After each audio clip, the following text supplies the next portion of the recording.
Colorado sports. Guys, John Foster wants to talk baseball. Let's go with the Houston Astros here in town. Coach, how are they doing? Great. We got a team that's number one, Chris. Of course. Much to my surprise, we let Bregman go. Really a heartbreak for me. The one guy that I really...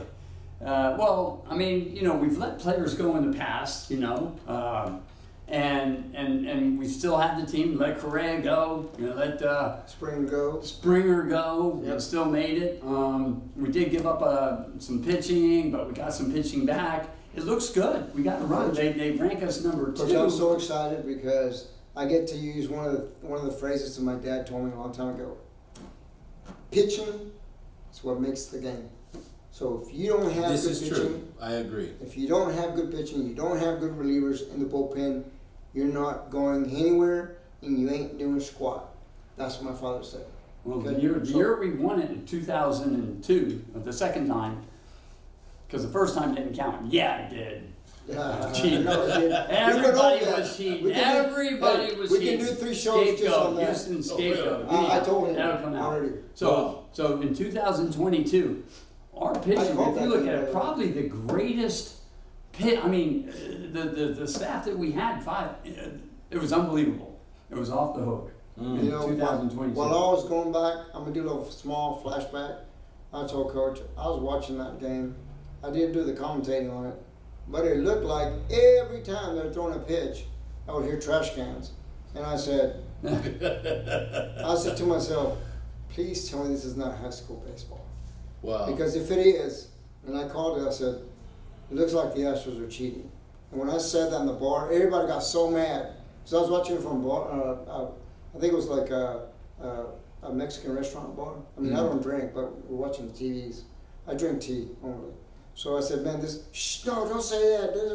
The Astros are going to win. They're champions. Fine. I just threw it out there, right? It's kind of like when I was in 2010 and 2012, I went to ACC. I may have been a little bit later, maybe 2014. I said, President Obama had just won the presidency. And I didn't mean to be negative. I just said, look, he just took over George Bush, right? For George Bush. I said, it's going to get worse before it gets better. He had the whole class against me. I'm like, I'm just trying to tell you that, the economy's going to be down, the unemployment rate's going to be up, things are going to be high, things are going to be jobs.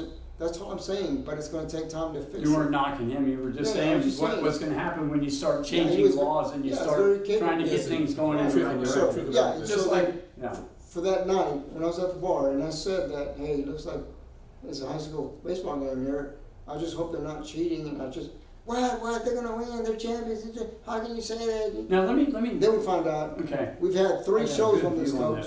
We've had 3 shows. I own this against for Coach. The world. We've had 3 shows on this already. Yeah. And I've told you every time, and I've been proven right every time. And we said the next season when they won, again, back to back, Coach, right? Yeah.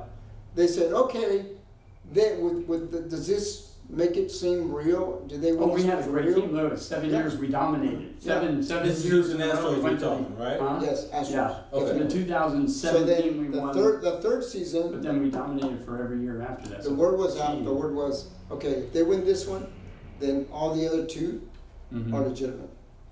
That's what the say was out in the street. Okay. And they didn't win. Yeah. They didn't win, right, Coach? They didn't win. Yeah. They did. No, we never won the. But we're right there. I mean, But let me say this, and you say they're cheaters, and they all cheat in baseball. I got news for you, my friend. They all cheat, and Major League Baseball didn't want to I would just set him up for this. And go. Hey, you all are cheating. Let's stop it. And then define cheating. When you say they're all cheating, well, what do you mean by that? The Yankees had watches. I think we had trash cans. They never came out. They didn't want it to go out, but it was like watch. Forget about the trash can. It was proven that they had a guy out in the outfield, and the guy in the outfield had a video cam, and he was videotaping the catcher's signs, sending them back to the. Back to the clubhouse. Wow. Let me say something about this. And the guy was picking up the headphone in the dugout. Let me say. Yeah. Yes, sir. But let me say something about this here. This is like, and it really doesn't matter, people. You know why? It doesn't matter. Because I know that you're cheating. Let's say we play. I'm a manager, you're a manager. We're gonna play a baseball game, Coach. and you know, hey, coach cheats, and I know he cheats, and I got what he does, and I know how I'm gonna screw him up. Everybody got their little and then game he knows. So we know what's going on, okay? Right. Yeah, I heard, and we know. So we play the game, and then afterwards, baseball, and you go, oh, you cheater, you know. So now when such a joke, people, because. All right, now, and Altuve was one of the guys, there's some guys, don't tell me because they get it wrong. Because the other team is doing the signals, they do, because they're studying the signals, and then it gets wrong. Imagine if you're up there and you go, it's a fastball, and you're a pure baseball player, and you can hit, like Altuve can hit. Right. Some people can hit. That's why they Don't like mess him so me up. much. Let me look at it and decide what I want to do. So when you go up there and then they do it and then they get it wrong, you go, oh, now you're pissed off because you missed the pitch because they got it wrong. Look, forget what you're doing. Let me do my deal. Right. So it is, as much as it could help, it probably hurt a lot too. And the other team was countering what you're doing. So this is BS when you come back. I mean, The only thing I can tell you, they knew you were cheating, so it's like we played a game and no, if you want to call it out before the game's played, not when they. the only thing I can tell you about that, you're absolutely correct. There's one phrase and one thing I can tell you, and it goes for all the sports, whether it's football, baseball, or otherwise. Okay, yeah, you know what's coming. You know what play's coming, whether it's offense, defense, or if it's baseball. You still have to stop it. And you still have to hit it. Right. Baseball. And you So still have that's the other team that might be changing it around because they saw you over there with your cameras. Okay. So let's say Bill Belichick, and they were filming teams. Deflategate and You know all what? that If I saw it, guess what? I would go, all right, guys, we got to change it all up now. That would mess them up more than anything, and that's what I'm saying was happening with baseball. Yeah, there were, but everybody in baseball they cheat. It's just been like. It's When usually you go got on base, called. you're not allowed to let the batter know. Like you guys know what when you're giving it away. When the pitcher here, he's throwing a fastball and he changes it, and then you get on base and you notice it. You're not allowed to tell the batter, hey, he's when it's here, you're sharing information. Why would that be cheating? I mean, I don't get that, but that's cheating. They've been doing that forever. Yeah. Going Forever. back to that, going back to the championship Astros, if everyone stays healthy, because last season we didn't have Jordan Alvarez for the majority of the postseason, if you remember. If we had two Jordan Alvarez, we'd be good. We'd be playing. But as it is, he's going to be there if we can stay healthy. Well, he's got to stay good healthy. lineup. He's having his trouble right now. He has a broken hand, I think. Wow. So that's one thing about giving up Kyle Tucker. I kind of knew. Now, he definitely a reason why we won the World Series. I mean, this guy can bat, man. They're trying to throw him balls and he's hitting them out of the park. And great talent, but he's a big guy, and big guys tend to get hurt. Guy like Kyle Tucker is going to go for 15 to 20 years and produce. You know what they called Kyle Tucker when he came up from the minor leagues? They called him Little Yaz. Jaskrimsky, which is a great compliment. Okay. Yeah, I mean, that means you can hit the ball, man. Have you ever seen, there's some guys in baseball. There was one guy, they're making contact with everything. There's some people that just have that eye all the time. Mookie Betts. Right. Dude, you're not striking out Mookie Betts, for one. I'm just, the other guy, the white guy that plays first base, Friedman. Right. You're not. Friedman sees the ball, dude. You're not. I'll give you a clue And on he that. killed That us. one I'll give you a little clue on that. Nobody likes you, Friedman. when you're a batter and you're in the batter's box, just so you know, I played semi-professional baseball. Okay. So when you're in the batter's box, it's all about, whether you believe it or not, timing and technique. If your technique is not the same one every single at bat, you're not going to get anywhere. I had a friend who played in the minor leagues for 4 years. He got tired of being, they never called him up. And I had my coach that played for the St. Louis Cardinals. He was our baseball coach. They called him up, but after 9 years in the minor leagues, they called him up. He had like maybe 3 to 4 at bats, and he quit. You know why? Because he was tired. He was left-handed. My friend was left-handed, and his hitting was timing. Everything was timing. Everything was technique. It was the same every single swing. Hey guys, what's the single hardest thing to do in sports? And there's no doubt about this, and I have proof. Hit a home run. Hit a home run in baseball. Thank you. You know why? I knew that. You can't, and here's proof. One of the greatest athletes on the planet. When I mention his name, there's no doubt. Greatest athletes, mentally, physically, everything. Michael Jordan. What? Can't play baseball. Why? Can't hit a baseball. Can't hit it. Now he can hit it, but he's not. It's just something you gotta. Right. Player. He's a basketball. It's something that you He's gotta very- learn from a young He's very age. good. It's He's a great like athlete. you can't pick it up in a couple of years. If anybody could pick it up, he could. Right. But it's Right. just That's when fair you're enough. there. When You you're know there, what it is, right? It's like with tennis. You don't have the experience. You have to have right. You can't Gotta do have it the without the practice. experience, years and years. Exactly. Now here's the thing. Let me put this for you. In when a tennis ball is hit at 120 miles an hour, okay, I have the stats for 120, and it goes and the ball goes like this through the air, whoa, whoa, whoa. The minute it comes off, and a speed gun gets it the first 6 feet off the racket, okay, 120, boom. It only travels not that far, 30 feet, a little bit, to go over the net. How fast do you think it's going when it goes over the net? How fast from 120? 80. You already know the answer to this. 80 miles an hour. So it's slowed down like 40 miles an hour in like 30 feet Right. or less. 30 is anyhow. When it bounces and goes by the player, and I was on the pro level, 120 at that time, I could see it. Aces aren't hit because the pros can't get there. It's because in your pitch, they think it's going here, it's going there. They think it's going there, it goes to the body.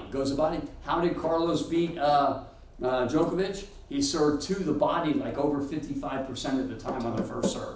Wow. Didn't let him reach for it. Yeah, that was a main thing in it. That is a The very serve to the astute body. observation. Yeah, people don't get it. I'm giving you a secret right now. Jam the body. I used to try to hit the person with the ball all the time. When they're afraid of getting hit, and I throw it out wide. I look over here, I hit over there. Girls can learn to do this too. One of the best server on the ladies tour was 5'4". She quit tennis after getting #1 in the world. Anyhow, it's pitching. If you know how to pitch and you can hit this mark and that mark, and you know how to get it into the body,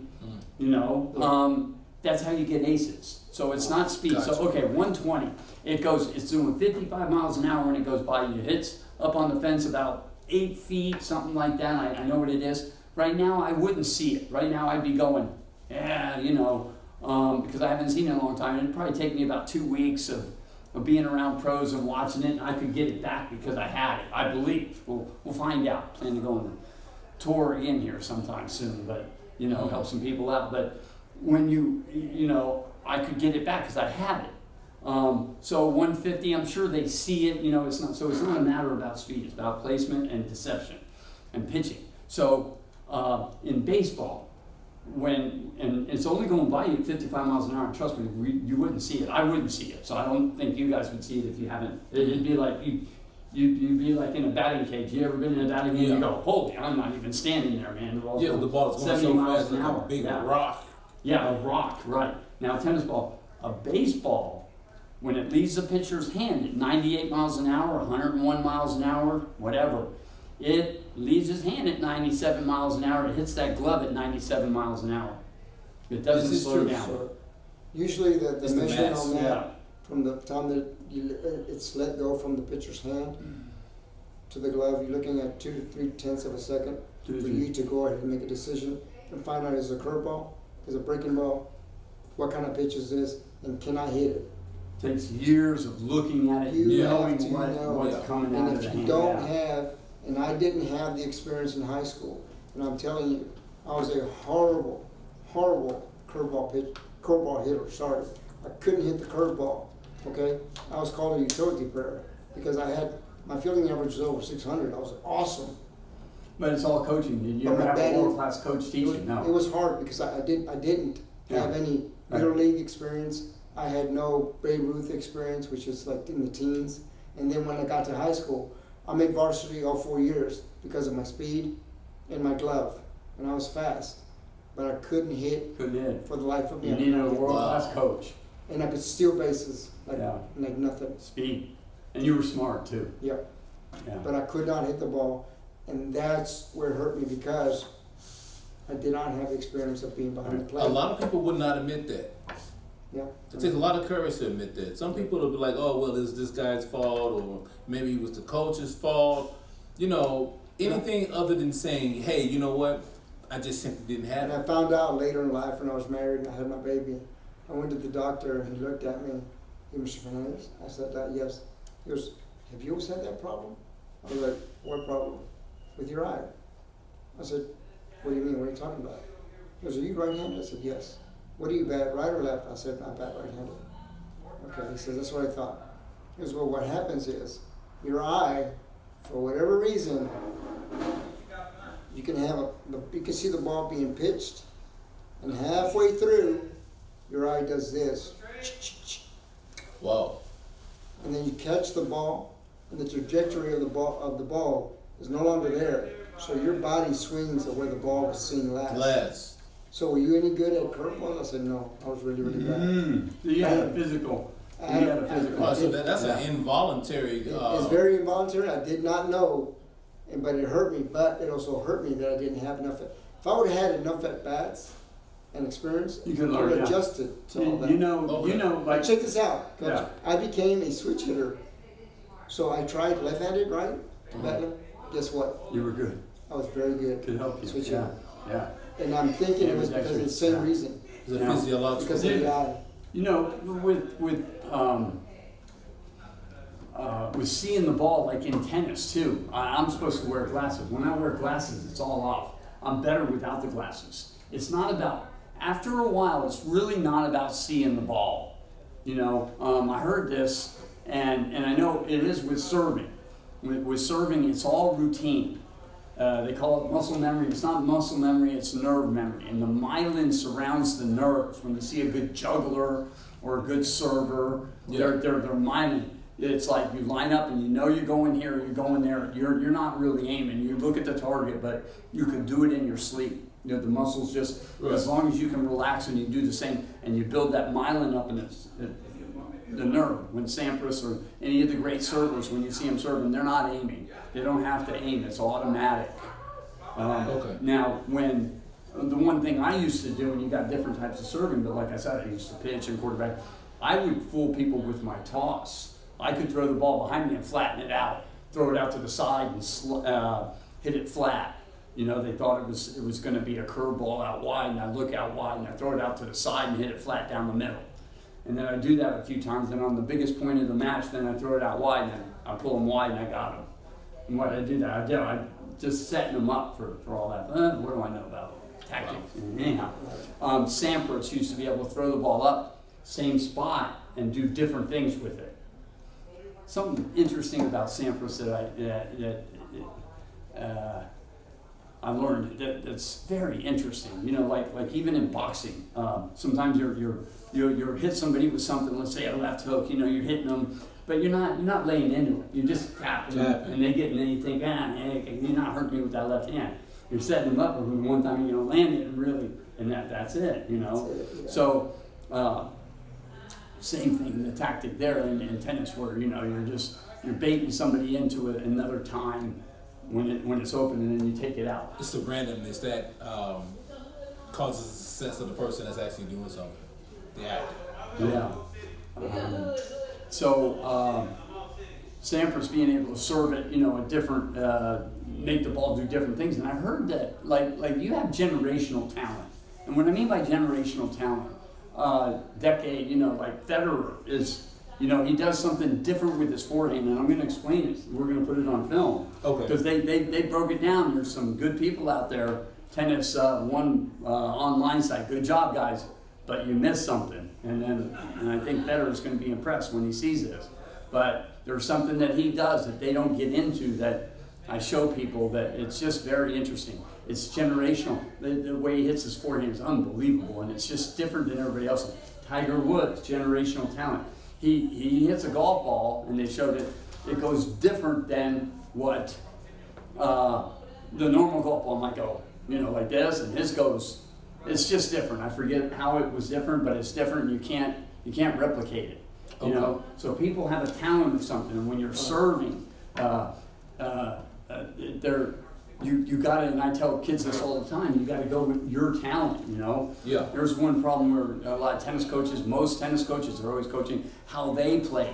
How you played has nothing to do with how that person. You got it. Applicable to that student. Right, and then you know China. I love this. China's over there, you know, and they got the girl. She's 70 in the world. I'll say this, and you know, and they're copying American tennis because it's good. They don't know that it's not good, you know. So you know, we're going to teach them like the pros, and so they got the girl 70 in the world, and the guys, yeah. Well, let's see how, you know, how Zing does it. I don't know her name, but you know. And you know they're all proud of her and everything. How she hits the forehand and show everybody, and they're showing how she hits the forehand. You could show 5 million people how she hits the forehand. It's not the best way, and nobody will ever become good. So keep going with keep showing them her forehand. You know, pros are not pros. I say this all the time, guys. This is good. This is from the book. Okay, you get more. Tennis pros, and I've worked with a lot of them, and I've seen it through the years. It's scary. It's very scary, but.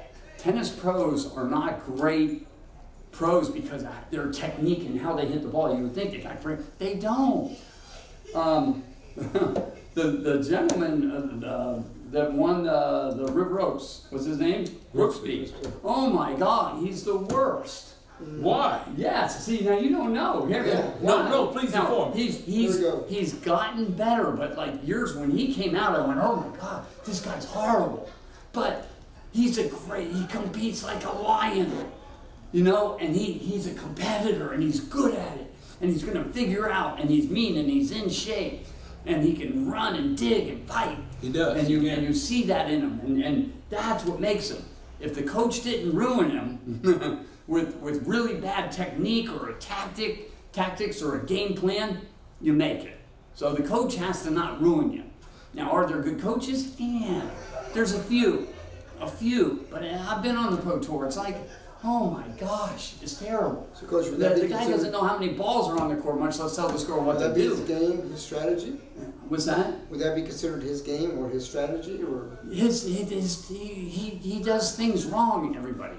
Yeah. If you look at the pros, I mean, okay, here's something. I was watching it the other day. Djokovic hits the ball, he closes the stance, kind of 45-degree angle, and then swings that foot in the air during contact, probably, you know, and it comes off like a beautiful machine. Boom, it's perfect, right? And everybody wants to show that backhand. That is, on a scale of 1 to 10, that's a 15 to learn, okay? You don't show kids a 15 when you want them, you know, you both feet on the ground, turn your hips, keep the feet on the ground, the foundation. He evolved to that. He didn't learn that, and we're trying to teach that. Or I'm not, but some people are, you know, good luck to you. Wow. You know? It's the hardest way. He swings that foot around. Keep both feet on the ground when you hit the ball.